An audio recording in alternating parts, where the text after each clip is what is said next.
جتنے غریب لوگ تھے فلسطین کے، ان کو پتا تھا کہ حضرت ابراہیم علیہ السلام کا لنگر جاری ہے فلسطین میں جب آپ کا قیام تھا۔ ایک دفعہ ڈھیروں مہمان آ گئے اور کھانے کو کوئی چیز نہیں۔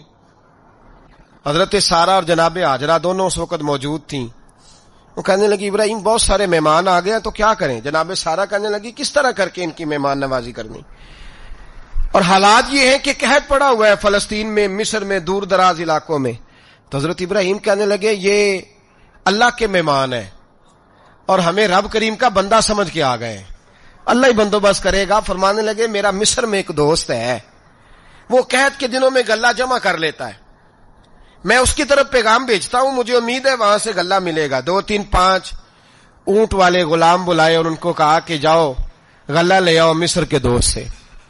وہ لوگ کہتے ہیں ہم غلہ لینے گئے، وہاں جب پہنچے تو حضرت ابراہیم خلیل اللہ علیہ السلام کا پیغام دیا تو آپ کا وہ دوست کہنے لگا غلہ تو بے شمار تھا، مجھے خبر نہیں تھی کہ حضرت ابراہیم کا پیغام آئے گا، تو میں تو سارا تقسیم کر چکا ہوں، لوگ لے گئے، اب تو کوئی شے نہیں۔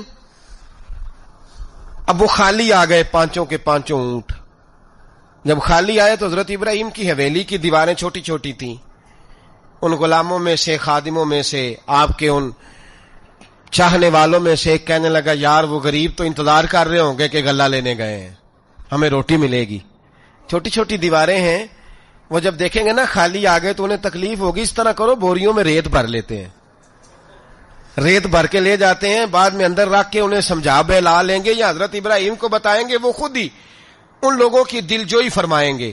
اب غلہ کی جگہ ریت بھر کے اونٹوں پہ رکھ کے لائی گئی، لا کے بوریاں جب رکھ دی گئیں، حضرت ابراہیم علیہ السلام دوپہر کے وقت آرام فرما رہے تھے، بی بی سارہ اٹھی، کہتی ہیں جب میں نے دیکھا نا کہ بوریاں پہنچ گئی ہیں تو گئی، غلام کو ساتھ لیا اور اس کو جب کھولا نا تو کہتی اتنی حسین گندم میں نے پہلے کبھی دیکھی نہیں تھی، اتنا پیارا دانہ میں نے کبھی ملاحظہ ہی نہیں کیا تھا۔ فرماتی ہیں جب اس کو پیس کر چکی میں روٹیاں پکائیں تو خوشبو دور دور تک پھیل گئی، اعلیٰ غذا بنی، بڑے بڑے کھانے بیبیوں نے مل کے پکائے، چن دیے گئے۔ حضرت ابراہیم اٹھے تو لوگ کھانا کھا رہے، سجدہ شکر ادا کیا، اور جب سجدے میں گئے تو وحی آنے لگی، پھر رونے لگے۔